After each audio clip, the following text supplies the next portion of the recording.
Good morning সবাইকে। দেখো আজকে ডেটাবেসের পরবর্তী ক্লাস, তোমাদের সেকেন্ড ক্লাস। তো আজকে আমি কি করাবো, ডেটাবেসের যে লেয়ার্ড আর্কিটেকচার আছে সেটা বলবো। তো আজকে প্রথমেই যেটা বলবো, ডেটাবেসে মূলত তিনটে টাইপের লেয়ার আছে। একটা হচ্ছে one tyre architecture. One tyre architecture মানে এটা অনেক দিন আগে ব্যবহার হতো, এখন প্রায় উঠে গেছে বললেই হয়। এটা কি ছিল? একটা সিঙ্গেল মেশিন, স্ট্যান্ড অ্যালোন একটা মেশিন, যেখানে ডেটাবেস আছে এবং অ্যাপ্লিকেশন সফটওয়্যার আছে। মানে অ্যাপ্লিকেশন সফটওয়্যার কি করবে, ডেটাবেস থেকে ডেটা তুলে দেখাবে, আবার কোনো ডেটা সেভ করতে হলে ডেটাবেসের মধ্যে সেভ করে রেখে দেবে। ঠিক আছে? তো ওই একটা মেশিন, এবং ওই মেশিনটা কারোর সঙ্গে কানেক্টেড না, এইরকম ভাবে যদি ডেটাবেস চলে তখন সেটাকে বলা হয় ওয়ান টায়ার আর্কিটেকচার। ঠিক আছে? আচ্ছা, এরপর নেক্সট যেটা আছে সেটা হচ্ছে টু টায়ার আর্কিটেকচার। এটা ওই ওয়ান টায়ার আর্কিটেকচারের কিছুদিন পরে বেরোয় আর কি, তৈরি হয়। এটাতে কি হয় দেখো, এখানে একটা সার্ভার থাকে এবং বাকিগুলো সব ক্লায়েন্ট থাকে। তো ডেটাবেসটা যেটা থাকে সেটা সার্ভারে স্টোর থাকে, আর সমস্ত অ্যাপ্লিকেশন প্রোগ্রামগুলো বিভিন্ন ক্লায়েন্ট মেশিনে স্টোর থাকে। এবার ক্লায়েন্ট মেশিনগুলো ডেটা আপডেট করে, ডিলিট করে, এসব করে। আর সেই ডেটাটা গিয়ে অ্যাকচুয়ালি স্টোর হয় কোথায়? না, উত্তর হচ্ছে সার্ভারে। তো এটার জন্য কিন্তু ইন্টারনেটের প্রয়োজন নেই। মানে এটা ইন্টারনেট ছাড়া যখন কাজ করতো সেই সময় এই টু টায়ার আর্কিটেকচারটা খুব প্রচলন ছিল। ঠিক আছে? তখন মানে লোকাল যে ল্যান ছিল, সেই ল্যানে একটা মেন সার্ভার থাকতো এবং সার্ভারের আন্ডারে বেশ কিছু কম্পিউটার কাজ করত, যেগুলো ক্লায়েন্ট মেশিনের কাজ করত। তখন আমরা টু টায়ার আর্কিটেকচারের কাজ মানে ব্যবহার করতাম বিভিন্ন অফিসে, মানে পরিচালনার জন্য টু টায়ার আর্কিটেকচার ব্যবহার হতো। নেক্সট যেটা এলো সেটা হচ্ছে three tyre architecture. Three tyre আর্কিটেকচারে দেখো মূলত তিনটে লেভেল থাকে, দেখতেই পাচ্ছ।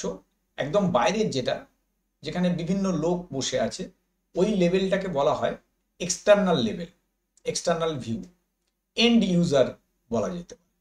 মাঝখানের লেভেলটাকে বলা হয় কনসেপচুয়াল স্কিমা, এবং ভেতরকার যেখানে ডেটাবেস অরিজিনালি থাকে সেটাকে বলা হয় ফিজিক্যাল স্কিমা বা ইন্টারনাল লেভেল। এবার এখানে কিভাবে কাজ হয়, অ্যাপ্লিকেশন প্রোগ্রাম মানে যারা কাজ করে অ্যাপ্লিকেশন প্রোগ্রামটাতে, তারা হচ্ছে এন্ড ইউজার। মানে ধরো তুমি, আমি বা আমরা যারা ডেটাবেস ব্যবহার করছি, তারা বিভিন্ন অ্যাপের মাধ্যমে ডেটাবেসের ডেটা আপডেট করছি, ডিলিট করছি, এসব করছি। আমরা কিন্তু জানি না যে অরিজিনাল ডেটাবেসের মধ্যে বা প্রোগ্রামের ভিতরে কি লেখা আছে। তো সেই জন্যে এটাকে বলা হচ্ছে এক্সটার্নাল ভিউ। ঠিক আছে? এবং এটা হচ্ছে ওই দেখো বিভিন্ন লোক বসে আছে, বিভিন্ন রকম ভাবে কাজ করছে। এরপর যেটা কনসেপচুয়াল স্কিমা যেটাকে বলা হয়, সেটা হচ্ছে মাঝের লেয়ারটা। মাঝের লেয়ারটাতে কি হয়, মূলত প্রোগ্রামাররা কাজ করে। কি করে প্রোগ্রামাররা? সমস্ত রকমের প্রোগ্রামিং যা যা দরকার তারা লিখে রাখে। হ্যাঁ, তারা ডেটাবেস থেকে ডেটা তুলে এনে অ্যাপ্লিকেশন প্রোগ্রাম যারা ব্যবহার করছে, ইউজার যারা, তাদের কাছে ডেটা পাঠায়। আবার তাদের কাছ থেকে ডেটা নিয়ে কিভাবে ডেটাবেসে স্টোর হবে সেই ব্যাপারটাও লেখে কারা? এই কনসেপচুয়াল স্কিমা যারা ব্যবহার করে, প্রোগ্রামার, তারা। ঠিক আছে? এরপর চলে আসছি আমরা ফিজিক্যাল লেয়ারে।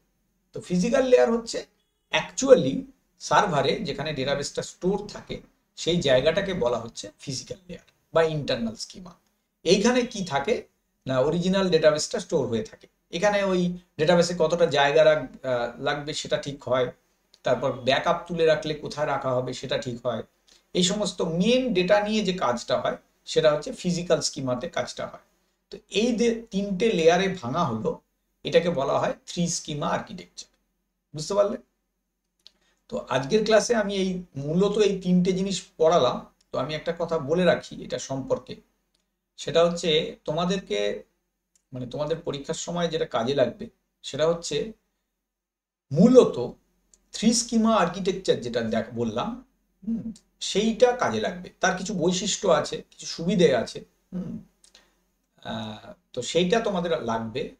লেয়ার্ড আর্কিটেকচার বলতে মূলত থ্রি টায়ার আর্কিটেকচার যেটা, সেটাকে বলে, যেখানে তিনটে লেয়ার রয়েছে। কারণ বর্তমানে সব জায়গাতেই প্রায় এই এই 3 স্কিমা আর্কিটেকচারটাই ব্যবহার হয়। ঠিক আছে, আর বাকি যে দুটো রয়েছে সে দুটো অনেক আগে ব্যবহার হতো, বর্তমানে এগুলোর ব্যবহার অনেক উঠে গেছে। ঠিক আছে, তো কিন্তু যেহেতু লেয়ার্ড বলেছে সেহেতু 1 টায়ার 2 টায়ারটাও একটু জেনে রাখা ভালো, সেজন্য আমি ওটাও এই ক্লাসেই করিয়ে দিলাম। পরবর্তী ক্লাসে আমি তোমাদের এই ডেটা ইন্ডিপেন্ডেন্স বলে যে অংশটা আছে সেটা করাবো। তো আজকের ক্লাসে এইটুকুই রাখছি। লাইক করবে, শেয়ার করবে, কোনো প্রশ্ন থাকলে কমেন্টে আমাকে জানাবে। Thank you so much.